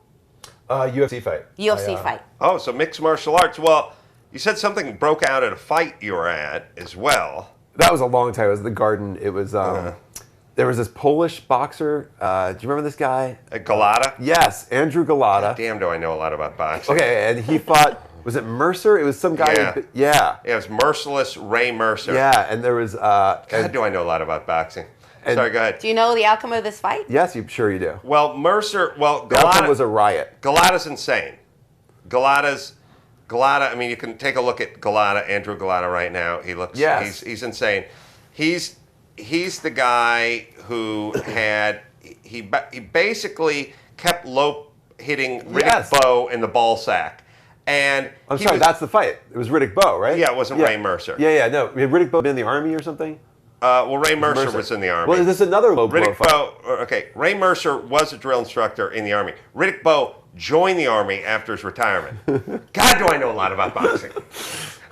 Merciless Ray Mercer, by the way. This is amazing. If you pull up a picture... It's not like we had this discussion in advance, right? No, this is... I feel like it's a magic trick. Merciless Ray Mercer was a... What number is Joel thinking of? Yeah. There is no 61. end to the information that you have provided us today. Okay. You're getting Huell Hazard. That's bad. Ray Mercer was a drill instructor in the Army, I do believe. Ray Mercer, if people can't picture Ray Mercer, the boxer... Handsome man. They have to picture the dad from that black sitcom... Family Matters? No, 905... Major Payne. No, 9057 or something. 227. What was that black... What was that black sitcom from the 90s? With Jack Hay? Yeah. 227. Was it 227? Yeah. It wasn't Room 227. It was just 227. 227. Yeah. Looks. If you pick up a picture, give me a picture of Merciless Ray Mercer and the dad from 227. This is too much power. See a guy that looks generally same. Now, Andrew Galata is so insane that he was fighting Big Daddy Riddick Bowe. And Galata's like a journeyman, but he's tough, but he's nuts. There's Ray Mercer on one side. And he was beating the shit out of Big Daddy, and he, by the way, also the nickname of Idi Amin, so I don't know if that's a great name for any fighter, but maybe you could argue that is a great name. Yeah, it's badass. So he's beating the crap out of him, but he keeps hitting him in the balls. Yes. He can't stop hitting him in the balls. This is the fight. And the ref, like Mills Lane or whoever the ref is, Richard Steele or whoever it is going, just stop. I will stop. If you hit him in the balls again, I will stop this fight. And his corner is telling Galata, you're beating the champion, essentially. Like, you're beating this guy. Well, now you can't show a picture of one guy when he's 21 and the other guy when he's 61, you retards. All right, now the point is this. His corner literally says to him, you're winning this fight that you shouldn't be winning. You're getting the shit beat out of you, but you beat the shit out of him, and all you have to do is go one more round without punching him in the balls. So listen, no body punching. I don't even want anything near the balls. just punches in the head, and we're going to go home with the belt. He walks right out there and punches him in the balls again. A riot breaks out. That's the last fight I was at. Really? I hate boxing. My friends were into it. I was a sports editor, so I could get tickets. So I brought my friends to a couple, and then this race riot breaks out. Oh, between the Poles and the blacks? The Poles and the blacks. And in fact, me and my 2 white friends were in front of these black guys. And so people immediately start, they do look alike. And people immediately start rushing the ring and beating the shit out of each other. Right. And the black people in front of us immediately turn to me and my 2 not tough looking white friends and say, we think Carolla was in the right. We think Carolla, really? a raw deal. Yeah, it was like their way of saying we don't want to fight. The brothers. Yeah, the brothers are like, well, which I appreciate it. It is one of these things. It's kind of a funny sport in that the only place you actually have any protection is your ball sack. You wear a low foul protector. I mean, it's a serious leather cup and a belt, like kidney belt worked in. So you're punching the guy in the face for 12 rounds, right. No problemo. You hit him once in the thigh, and it's like everyone starts booing. Although, okay, so for part of this book, I went and fought Randy Couture for a round. How was it? Oh, I would recommend it highly. But the day before, I got trained by Dana White, taught me how to box. They brought in a Muay Thai guy to teach me kickboxing. Then they brought in this Brazilian Jiu-Jitsu guy to teach me. But how does it work? And pardon me for downgrading just a little bit. There's the, okay, you get in with Randy Couture, right. But Randy Couture is not getting in the octagon like he's in a fight, right? So he's going to do what he's going to do, but the real experience would be you get in with Randy Couture, and Randy Couture thinks you're a fighter and you've challenged him, and he just goes in and fight, whatever. Yeah, I mean, he can still fuck you up, but that would be a really bad idea. Yeah. This was just a mildly bad idea. Yeah, no, I was counting on the fact that he would go at 10 to 20%. Yeah, and did he submit you very quickly, or what did he do? No, because he wanted me to last the full 5 minutes. So instead, he just beat the shit out of me for 5 minutes. And he's just wearing those little 3-ounce MMA gloves, or was he wearing sparring sparring that's the other gloves? thing. We put in sparring gloves. Sure, 16 ounce. The 16 ounces. We put on some shin guards. Sure. I bought a cup because my dad told me to. You wrapped yourself in Charmin. I wrapped myself in tears. Your dad told you to buy the cup? Yeah, my dad had boxed in college, and he felt very strongly that I buy this cup. So I drove around Las Vegas at 8 in the morning. So wait, your dad had been a boxer? Looking for a Dick's Sporting Good. And well, he wasn't a boxer. He boxed in college a little bit, yeah. But would you say he was more versed in the manly arts? Oh, yeah. My dad was in the Army, National Guard. My dad got in a lot of fights as a kid. Get on your knees, scumbag! Every guy back then was more versed in manly arts because you had to be. Right. He was also poor. He grew up in the Bronx. Well, that's another reason why you have to. And he's a little bit of a psycho. I was asking somebody the other day, or maybe it was in my book, I don't think it was, I can't remember anymore, what percentage... That's the sign of someone who's really writing his own book. Yeah. Yeah. Maybe it's in my book. I don't know. Lynch, is it in there? Point is this. Oh, you're not going to read that book, are you? Fuck, no. The point is, what percentage of males age 18 to 30 could successfully hook up a set of jumper cables to just 2 random cars? Right. Not 2 exotic cars, just you get behind the wheel of your car and some chick is broken down by the side of the road. Could you figure out how to pop her hood, pop your hood? Could you find your battery? Could you hook up the cables? Could you ground one side? That's all blah, blah, sexual blah. innuendo. I don't know there's any real... Do you think... Now, your dad's generation could do it because they had to do it. Yeah. We don't have to do it, thus maybe we don't know how to do it. Yeah, I think that's true with every generation. You probably used to have to know how to skin a bear or something, right? If you go back far enough. Right. So we all, as technology gets better, we all become bigger pussies. Right. But there's still, so I wanted to come to you to have you teach me about cars. Oh, okay. Because I worked in the pit crew of a Le Mans race that you were at. Oh, really? Yeah, I worked in... American Le Mans series? Yeah. Laguna Seca? Yeah, down there. I worked in the Patron. I know exactly. I know whatever. So I went to go find you, but instead I got waylaid by, this actress I know a little bit who was in a car there, sitcom actress. About to throw her name out? Yeah, please. Who was it? Come on. Sitcom actress. Mine Bialik.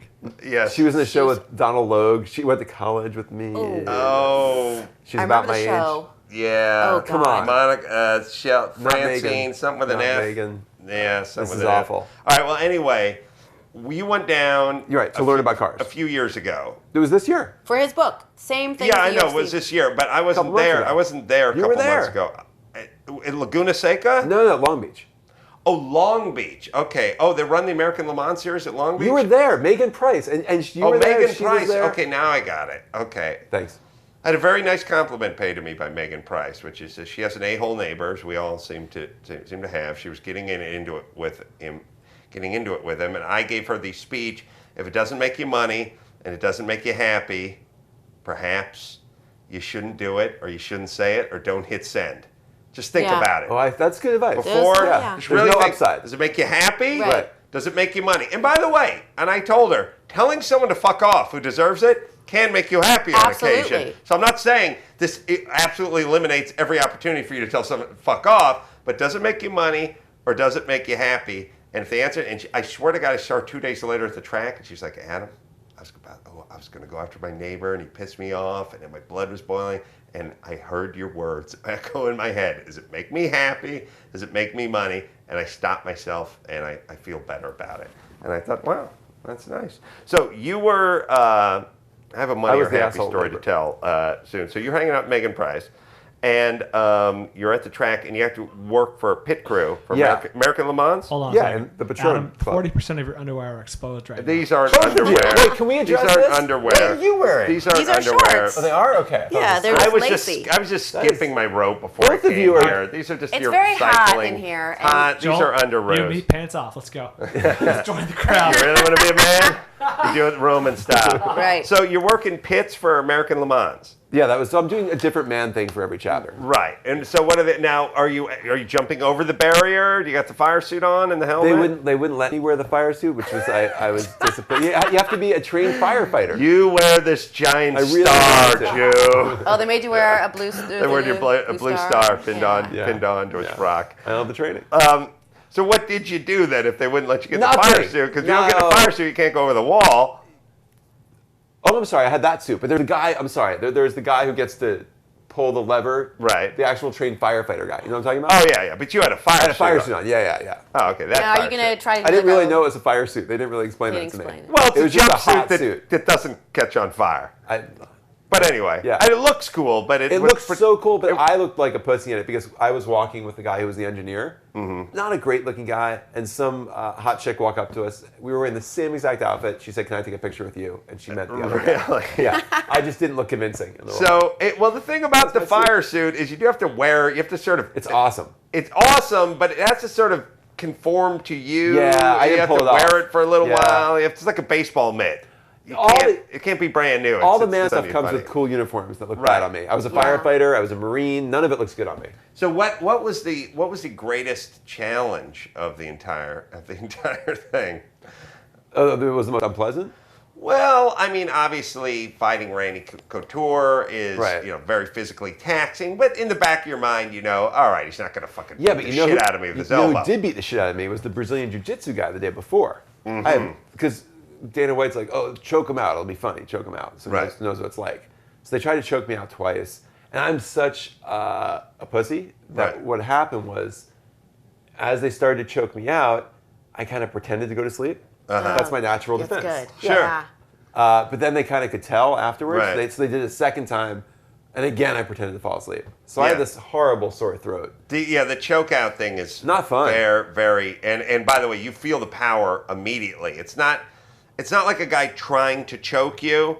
The way they do it is they get that lock and they get the bar under you. And Teresa's pretending this has never happened to her. What they do is they lock it off. And then they inhale with their rib cage. And they expand their rib cage. So the next thing you know, you're feeling this blade against your Adam's apple, but you're also feeling this pressure on your back. Like they puff out their chest and come down on you, and it's like, oh my God, it feels like your neck's in a fucking vice. Have you been choked out? Yes. Gay sex? Yes. That's the only way to do it. Yes, that's the only way I can experience. I can't feel anything. Well, the guy was out of anal popper, so it's the only way I could experience it has to keep getting more and more extreme for Pleasure Adam. centers are so burnt out. They're not choking. They're not restricting your airflow. They're stopping this blood flow. Mm-hmm. That's why people get a buzz. Yeah, I saw. We also have a videotape of Rowdy Roddy Piper doing it to one of our friends. In a kilt or not in a kilt? I don't think he was in a kilt. It was over at Kimmel's house, and the thing that's surreal about it is John Popper standing in the background laughing hysterically. We'll find the picture one of these days. Do you remember, this has nothing to do with anything, do you remember when you peed on my friend, Adam Sachs? That could have been anyone. Yeah. Oh, Adam Sachs, we're in the bathroom yes. over at Dantana's? Yes. No, I don't remember that. Yeah, your buddy Adam Sachs was interviewing me, and he Jimmy? was for GQ, and I was there for no good reason, and because I knew you guys. Yeah, went to the bath. We got drunk, and you said, I have the skill where I could piss over the stall at you. Right, and Adam was like, "Let's go do it." And and I was like, it was like, good interview. I will stay here and eat steak. It was fairly gay. Yeah, we went to the bathroom and I peed on him. Yeah, and they came back happy. Oh boy! See, now, are you going to do that for your book? Because that seems very manly. You know, I'm avoiding the frat boy kind of stuff. I'm going straight for the super male stuff. You did the American Le Mans series. You did the Ultimate Fighting stuff. Yeah, I was a firefighter for a day. Firefighter. Went hunting. Did some house building.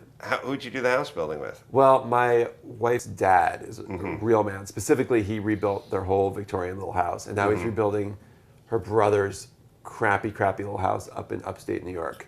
So we did some roofing and some other small stuff, mostly roofing. And what's left on your to-do, your pussy list? I mean, your bucket list.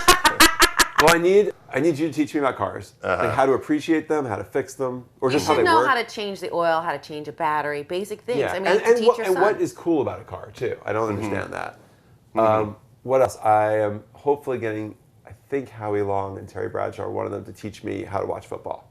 Come over before a game and watch football. Well, like the X and O's and nickels and dimes and things I don't really understand. Like nickel package, dime package, and that. Why kind does of all the stuff. guy Sounds stuff like sound so gay? stuff. Or gay stuff, yeah. Well, a lot of it has to do with like nickel package is 5 dBs versus usual 4 dBs. What's a dB? See, I don't know any. Oh, defensive backs. Man, double penetration. Yeah. All right. Well, I'd be happy to teach you about cars. Oh, that'd be great. I don't know what you'd like to know though. Just what when guys sit around and be like, "That's a cool car," I want to know what we're talking about. Well, the problem with that is there's a whole bunch of different guys, and a lot of them are dumb, and a lot of them like stupid cars, and a lot of them like other cars that aren't so dumb, and it's don't overcomplicate. Vary quite a bit. Just whatever you like is fine. Okay. Just what makes it cool. All right. And then just a basic knowledge of a car, like the radiator and the pistons, engine, yes, these carburetor. Terms. People throw these around. The thing about the car is it sort of moves from A to B to C to D to starting. And it's like what people don't understand is, they'll go, I'm turning the key and nothing's happening. And I go, well, nothing's happening? And they go, no, I keep hearing a click, click, click, click, but nothing's happening. All right, so that's your starter solenoid trying to engage. Click, click, click, click. That's what you're hearing, but it's not turning the engine over. So is it a power problem? Turn on your headlights and turn the key again. If you see the headlights get dim, that means you got a power issue. If the headlights are going strong and it's still going click, click, click, click, then we got a starter problem. There's ways to sort of trace it down the line. Right. But all of this almost too exciting to bear. If the car's turning, I was waiting for. If the car's turning over, but it's during my dad's story. If it's turning over, but it's not catching. It's just going, no. Well, I need to understand the whole line, kind of like what is happening, what turning over an engine means, like why a car needs gas. Like I need to figure out all that. 4-stroke has a compression stroke, a combustion stroke, this does sound gay. An exhaust stroke, and an intake stroke. Those are your 4. That's why they call it a 4-stroke engine. The piston goes down, sucks up the air and the gas, goes up, compresses the air and the gas. Spark plug ignites, explodes. Like a little bullet. Gas. There's a little explosion. Every single time that spark plug lights up, it explodes the compressed air and gas, which sends the piston back down again. When it goes up again, it pushes out the spent gas, and then it goes down, it creates a vacuum and sucks in more air and gas, compresses it, and explodes again. And how many of these little explosions are happening like a second or a minute? Thousands. Really? Hundreds of thousands. Like a bunch of little bullets going off almost. Yeah, well, it depends on what the RPM is. It's miniature explosions. It's like if somebody said, here's just a little thimble full of gasoline, and here's a milk carton worth of air, and then we're going to compress it to almost nothing, and then you're going to flick a little bic over it, and it's going to go boom. And when it blows, the thing it blows is the piston, and the piston just shoots down again. And then when it shoots down, it shoots the one next to it up, and the process just continues. And then from there, there's just a bunch of gears that lead to an axle. There's a 4-stroke. It's a bunch of little explosions caused by the spark plugs. We can get into the distributor and the coil and all that next. I can't wait. But don't you feel like you should know this? Who else has got some story? There's a crank. There's a crank. The crank is what all the rods are connected to. That's connected to the pistons that are being thrown up and down in the cylinder. Now, that piston at the end of the crank, there's a flywheel. Now this is interesting. When your car, by the way, T, your dad knows about this. That's why he's broke. When you turn your starter on and you go na na na na na na na na, that is a little gear engaging and turning a big flywheel at the end of the crank. That's turning. It's like when you see an old movie and a guy starting an engine with a propeller, starting like an old barnstorming airplane that, or when they would crank an old car. Well, that's what that starter's doing. It's turning the flywheel. Now I'm really getting the clutch engages the flywheel. It's just a big, heavy wheel at the end of the crank. That engages the flywheel. The clutch then sends it through the transmission. The transmission goes down the drive shaft. The drive shaft goes to the differential, and that spreads it to the two rear Carolla's wheels. excited. All right, that makes sense. Yeah. You follow that?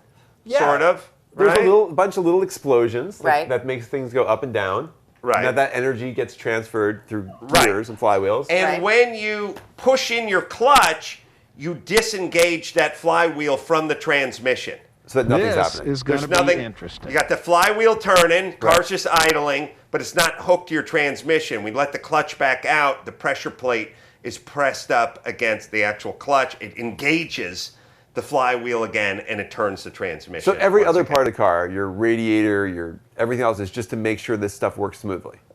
Your radiator and everything else on the other car, on the rest of the car, is powered by a small alternator, which used to be a generator, which is call it a generator, that is turned from the belt. Now, everything in the car is powered off of that crank. The generator's powered off, everything that needs to turn. The generator gets powered off it, the air conditioning pump gets powered off it, sometimes a supercharger to create more power gets powered off the crank, smog equipment, this air pump sometimes gets powered off it, water pump, all the little stuff that needs to turn, it all starts with the main crank. So the crank, like an old style factory when they'd have a big steam engine and a flywheel or whatever, and a bunch of just belts going different directions, one's working a mill saw and the other's working a assembly line, a belt or something like that. It's all powered from the crank. That's the main thing inside the engine. And then what the distributor does, it's literally called the distributor. It tells which spark plug to spark when. Adam. Sorry. Joel choked himself out. Randy Couture came in and put him out of his misery. All right. So this time, do it for real. Yeah. Don't go easy on me. I want to be out. I don't want to know anything else about solenoids. That's all I know. All right. Well, there it is. Your dad would be interested. And wait, what? Okay. I won't do all this, but Please. what? Give me. Joel. No. Okay. All right. Sorry. Please. Okay. Do this on your own time. I'll do this on my own time. Please. Oh God, no. Give me an idea of what makes a car cool. Like if I was looking at a cool car, what would I notice or what would I say? I personally think it's what's architecture. What's the lines. what's a beautiful literally woman, the design. Like well, there's that part of it, and then there's what's underneath the hood. Right. What am I excited about then? Well, you're excited. It's pure and simple. It's just horsepower. It is. It's not torque. Depending on what you're doing with it, that'll come with the territory. How much horsepower should excite horse. Yeah, that's a good question. How many horses? Well, it's interesting because Sandy and I just got back from Pebble Beach. And we interviewed the guy who's coming up with the new McLaren supercar, and he announced the next car is going to be a hypercar. So there's something beyond supercar. There's a I didn't know there were supercars. Hypercar. Yeah. What my Mini Cooper, the Ford. Does it have a little S? No, it doesn't. It's a regular. How many horsepower? It's got a P for pussy. It's got about Your pussy list. That probably, depending on what year, probably about 138 horsepower. All right, that sounds like enough, right? No, that's light. What do I need? How many what is do exciting? I need? To be a man, what do I need? Cooper's a weird car because it only has like 187 horsepower in the turbocharged version. There was a supercharged version. Now they've gone to a turbocharged version. You have what's called the naturally aspirated version, which feels like it. That's what Randy Couture did. Right, natural aspiration, meaning no forced, nothing's being pushed in, no air is being shoved into it, no supercharger, no turbocharger. So if you start throwing around like things like, mine's naturally aspirated, that helps, right? And you say stuff like, well, it's making 140 horsepower at the crank. At the crank, sure. At the crank, again, sound like gay porn, because meaning at the crank versus at the rear wheels where it loses horsepower. So it loses horsepower. By the time it gets to the rear crank, as it travels through the rear end and through the transmission stuff. So say stuff like, it's naturally aspirated, but it's making 140 horsepower at the crank. That'll help. And people go like, oh, this guy definitely But what's knows a good what he's talking horsepower to be a about. man? Like, what's a good, what do you want? It depends. Like, not to have a Lamborghini, just to be like a normal... It depends on the dude. car. 300 is kind of the 300? over-under now. Okay, Yeah. Okay, now do you say horsepower or is there some cooler way of saying it? That's good. If he's commenting on the aesthetics of a car, what should he say? Yeah, what's a good If he adjective there? Say a Lamborghini. Pure pussy. Really? Yeah. Really? You compare it to a vagina? Yeah, I just call it pure. You can say pure pussy. Yeah, or anything else you'd say looks good. Right. I mean, just you have to sort of picture chicks. Yeah. Right. Okay. Yeah. Picture chicks. That's helpful. It's funny because it's curves. Italian guys, the car designers never. If you ever hear them interviewed, the Italian guys, they don't get 8 seconds into it without going, "It's just like a beautiful woman, and it was just so sensual," and all that kind of stuff. I can't pull that off though. No, you're not going to pull it off. But just think about chicks, right? And then throw in a couple at the crank, right? And pure pussy at the crank. Pure. Wait, no, you mixed up. No. What is the look and what is the power? Right. Sorry. Just throw in like naturally aspirated. Right. And just say stuff like, you want to say, like, be cool, like, it's naturally aspirated, it makes about 140 horsepower at the crank. That's off pump gas. Right, that means not racing fuel or aviation fuel. These are all lyrics from Grease Lightning. Yeah, it is. Now, if Joel wants Our Beach Boys song. if he wants to make fun of a Four on the car, floor. like, what kind of car is not cool? Like an American Muscle? Mine. I know that. No, yours is cool. No, it's a yellow convertible Mini Cooper. Oh, wow. With the stripes on the front. Wow, yeah. Is that gay? Pure pussy. That's gay from outer space, gay. But pure pussy is good. That's what I learned.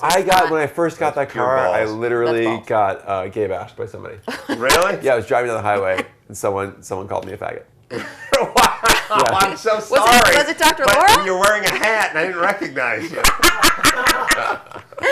Wow. And then he peed on you. No. He literally I was going fast enough. I mean, like you're driving, a guy pulled up in like a Ram pickup truck was like, "Hey, fag."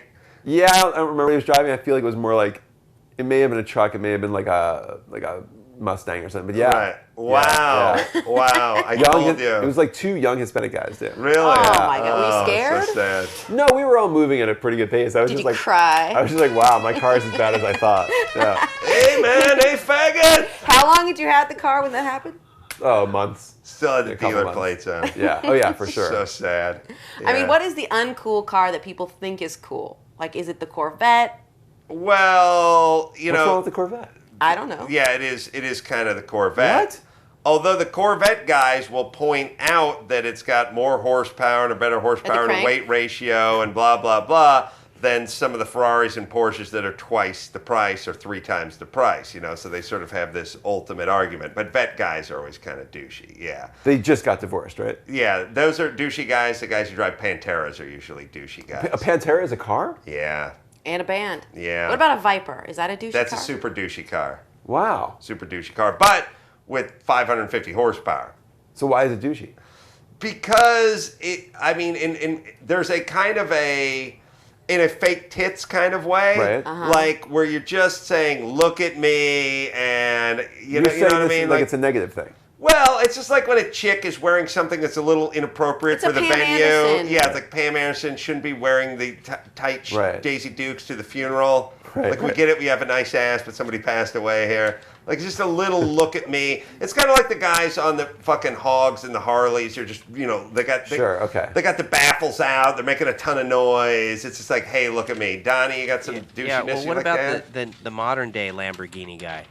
Not modern day Lamborghini guys can be fairly douchey as well. Yeah, there's a whole lot of them when we go to Monterey, they all stay at the hotel we're at, and they have cones out for their parking. Oh, so and the they wear old jackets Lamborghini guys don't like the new Lamborghini guys. I don't know that they dislike them, but the old guys are old school, and the new guys are kind of douchey. Now, other than a Miata, what car should a man never drive?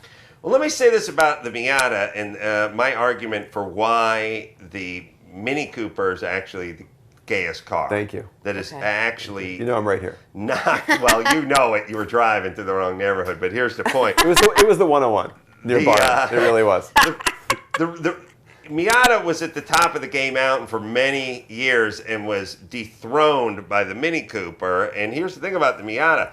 The Miata is rear-wheel drive, so you can only be so gay, ironically, with the rear-wheel drive. Front-wheel drive is a much gayer drivetrain, if you think about it. You don't need to be as excellent a driver. And if you get pissed off at your girlfriend and you storm out of her apartment and you throw a few revs into the engine, you're like, I'm going to burn out and do that thing. You get that front wheel chatter. Front wheels burning out. It's not a manly. You want to light up those rear wheels.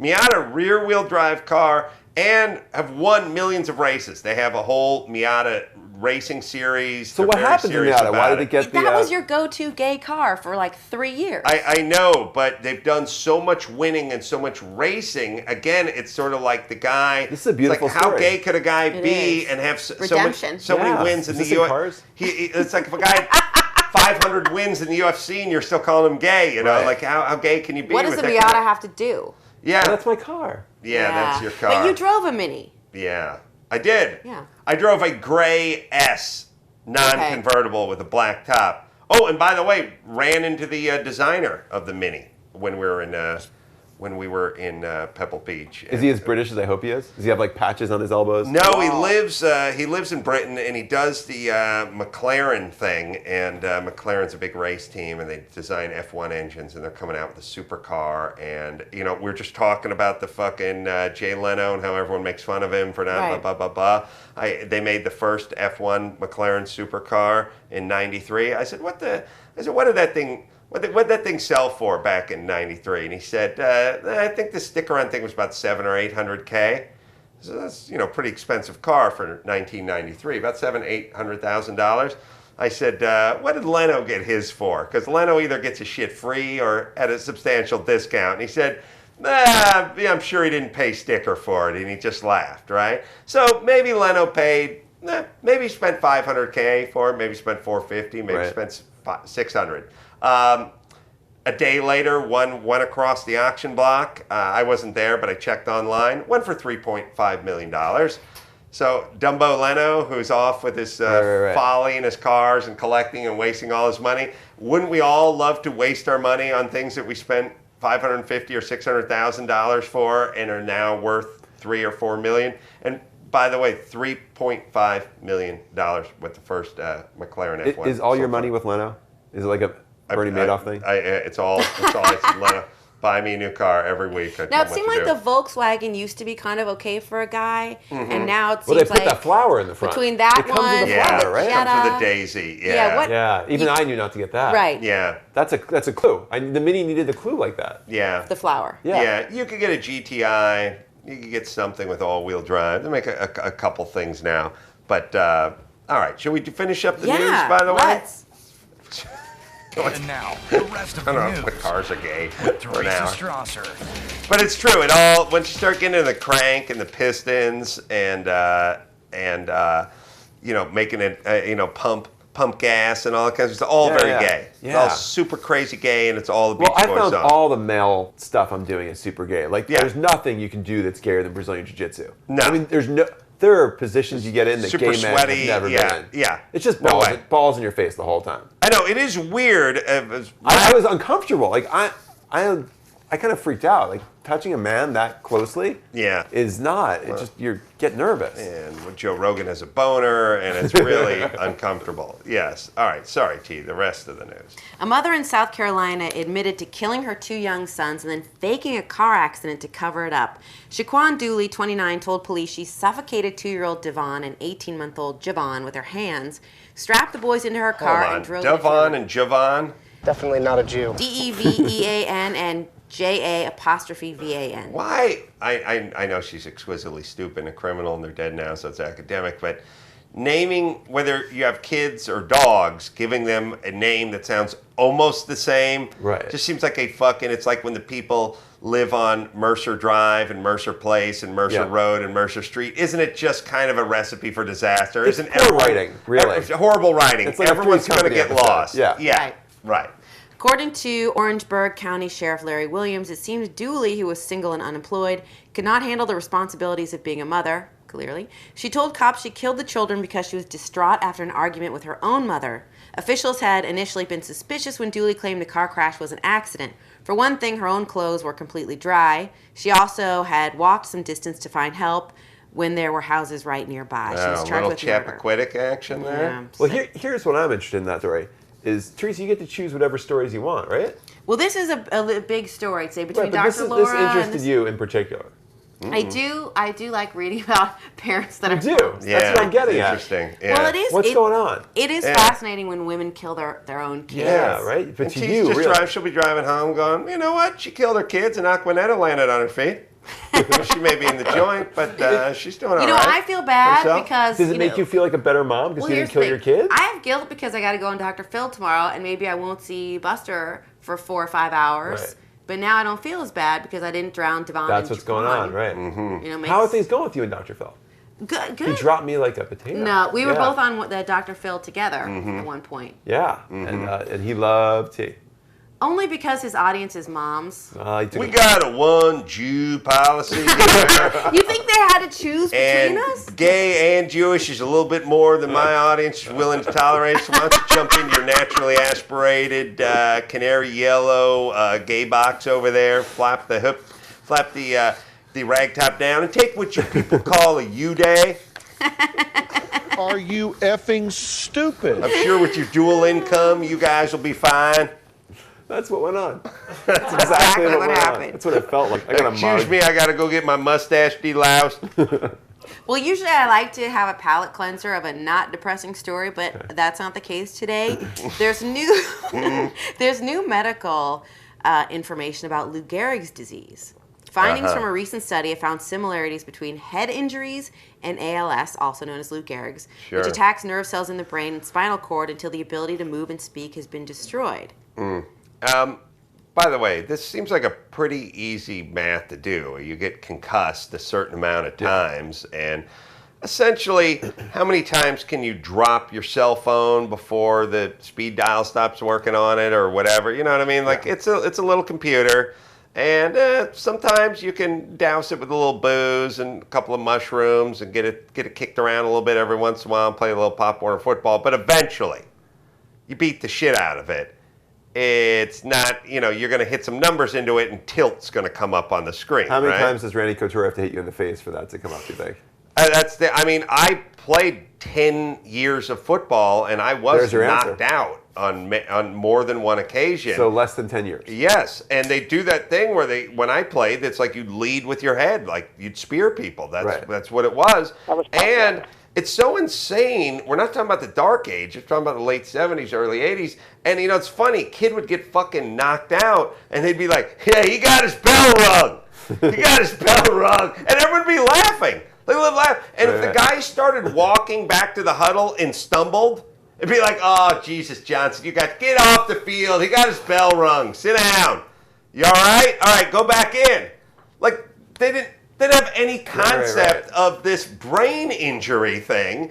And now they're doing autopsies where they're taking these guys that played for 12 years in the NFL, and they're cutting into their brains, and the guy passed away at 53, and they're looking at brains of 80-year-olds. This research was partly funded by the NFL. They took the brains and spinal cords of 12 athletes donated by family members to the Department of Veteran Affairs at the Bedford VA Medical Center. 3 of those athletes, 3 of the 12, 2 former football players and 1 boxer, suffered head injuries and were later diagnosed with Lou Gehrig's disease. But what scientists found in their recent study, this is in a nutshell, is that the disease that the 3 athletes suffered from is similar to, but not exactly the same as Lou Gehrig's. This new disease is being called chronic traumatic encephalomyopathy, CTEM, and it is likely the result of repetitive head trauma. So Lou Gehrig himself may not have had ALS. They have like 200 famous NFL players who have this, and they have to name it some horrible name. They couldn't find...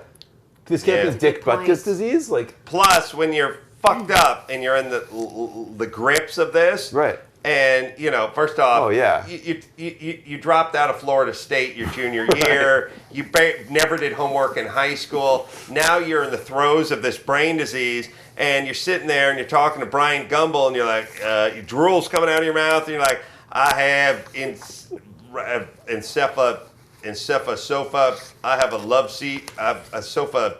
Damn it, sofa and love seat syndrome. Do you mean what? Those are your kids. I have Mrs. Sofa. I mean, how about it's got a fucked up noggin? They should just give it something so we know what it is. You're right. Chronic. Named it after Neon Sanders. Does he have Does he have but find a guy in the NFL's name we all know. We'll name it after that. That's a good idea, because this is a tough one. And it's also one of these things where it's kind of like the tobacco companies, like in the 80s, like, what? Addicting? What? Bad for your lungs? Come on. There's no scientists to substantiate that. This shit was coming out in the NFL. People were trying to prove this 5 years ago, 10 years ago, 20 years ago, and the NFL was like, what? No. We'll have our scientists look into it, and then, of course, their fucking paid stooges come forward like, no, there's nothing. There's nothing that would suggest that just endless head trauma, head trauma. By the way, I started at 7. I thankfully wasn't good enough to make it past 19, but if I had, that would have been another 10 years of head trauma. Would you let your son play football? Yes, because I don't want to be a fucking pussy. That'd be the worst thing that could happen. No, this disease would be worse, wouldn't it? Slightly? No. Wait, really? No. Encephalomyopathy? No, when he's 60, so be it. I don't want him to be a puss. Really? Well, everyone is such a worthless piece of shit pussy now. Kids are such pusses. Well, this is why I wrote in my book, because when we found out we were having a son, I panicked, because I thought, camping and fighting and sports and all the stuff I sucked at, my son's going to suck at. So I was like, I better go learn a little bit. Here's the thing. Here's what I've noticed about guys who play sports versus guys who don't play sports. Which one is me? You're one of the good ones who didn't play sports. But here's the deal. I noticed it very clearly, and I had a discussion with my assistant, Jay, who's a jock and was a jock in high school and college and blah, blah, blah. They have a discipline, and they also internalize. Because you grow up in an environment where a coach says, hey man, the snap count was on 3 and you went on 2 and you cost us 5 yards. You were offsides and you hurt the team. Now, you don't go, hey man, the quarterback stuttered when he gave it out. In which case the coach would just send you on laps and tell you to shut up or call you a pansy or do something like that. And by the way, if there's 11 guys on the football field and you're the one guy who jumps off sides when the quarterback calls it, you're the fuck up. Everyone knows it and you internalize it. And the only answer you have is, yes, coach. Sorry, coach. Sorry. Apologize to your teammates. I'll do a better job next time. Here's what's going on. I just stumbled onto this today and I run into it everywhere. I tell people all the time, hey, remember I asked you to do that? You weren't doing this? You need to focus and start doing it. Hey man, how am I supposed to do it? I'm doing a lot of things. Yes, but we talked about it. We talked about it on more than one occasion. Listen, I don't know why you got to hassle me all the time. I'm very busy. I'm blah, blah, blah. That's not a sports mentality.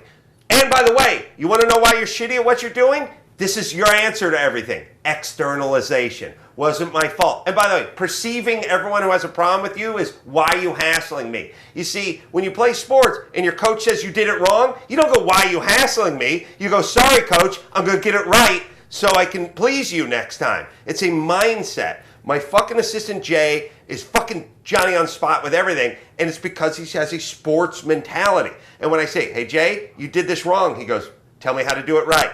And then he does it, and he goes, I'm not going to let you down. I'm going to do it this way from now on. When I talk to my wife about stuff, she's like, well, who died and made you the boss of where? How come you know so much? Non-sports mentalities, Donnie has a little of this too, they don't understand. Sports mentality, all ears. We're used to listening to dudes tell us how to do shit in a loud tone, by the way, where we're not offended.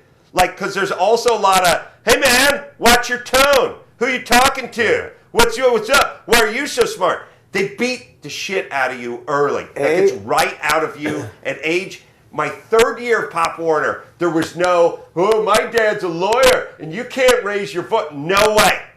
You shut up and listen and absorb and internalize. A, I like that you want your wife to behave like your assistant. It'd be nice. And B, do you think that's how people in the military feel about people who have never been in the military? Yes. Yes, they don't understand chain of command. I just did 3 days with Marines and got this beautiful haircut, and I found that the level, whatever you get at Pop Warner, is not what you get from your drill sergeant. Right. Like, you really don't question anything. There's random stuff being thrown at you.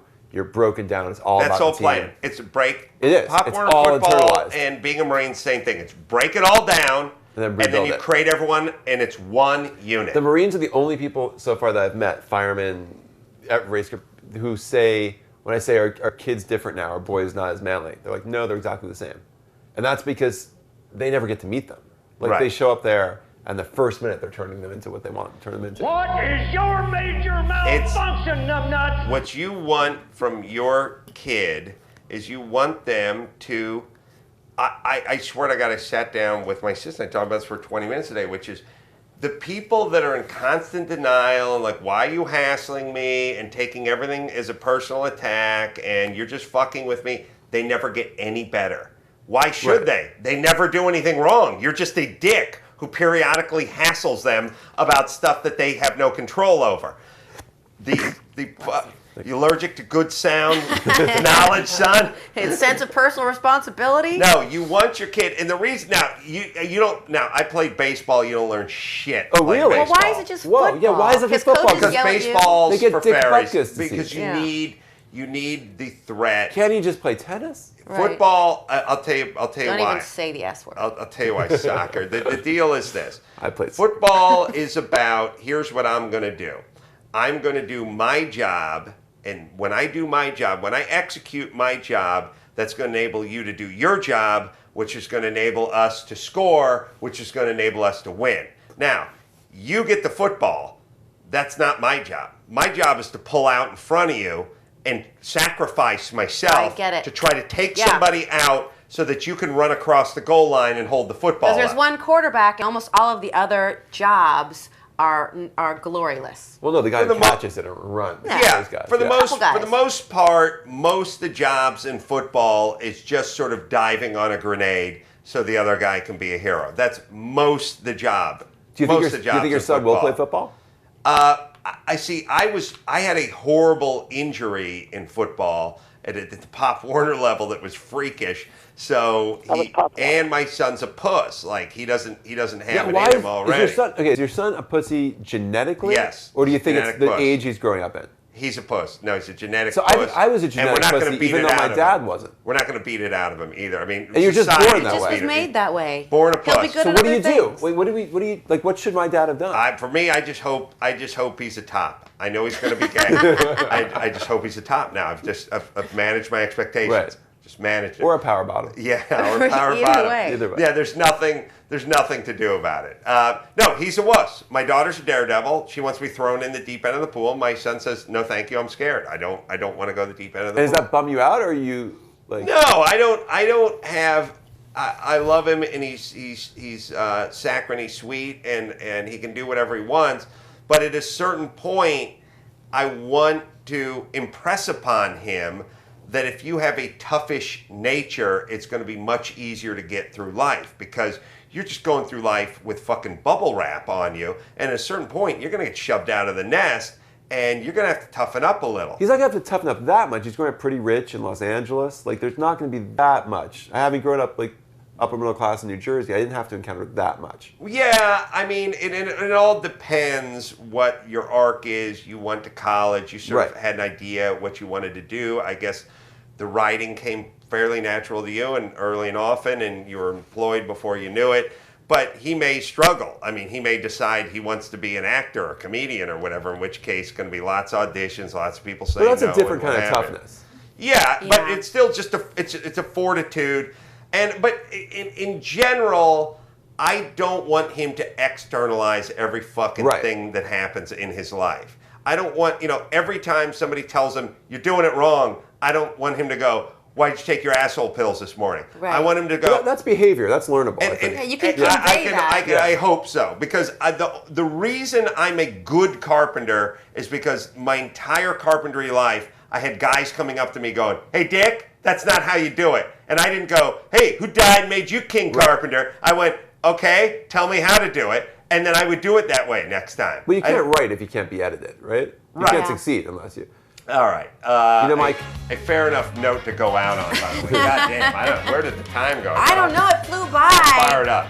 If you want to hear the rest of the news, it's going to be on the extra content. Man. Oh, yeah. And here's basically what I'm saying. Your kid can play Pop Warner. He's going to bust a finger.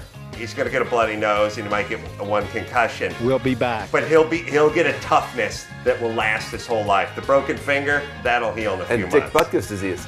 That's right. I don't know if I'm going to call it that.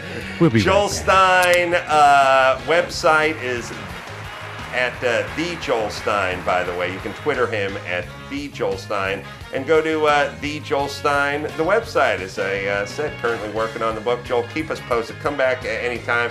Until next time, this is Adam Carolla for Bald Bryan, Joel Stein, and Teresa Strasser saying mahalo. Get instant access to Adam Carolla, including extra content, through Stitcher, our favorite news talk app. No more wires or syncing, straight from Ace to your phone on demand. Go to Stitcher.com and follow the Ace Man on Twitter at Adam Carolla. And don't forget to check him out live at Denver Comedy Works, August 19th through the 22nd, at the Sacramento Punchline on September 9th, September 10th at Seattle's Moore Theater, and in Portland at the Aladdin Theater on September 11th. Show details are at adamcarolla.com.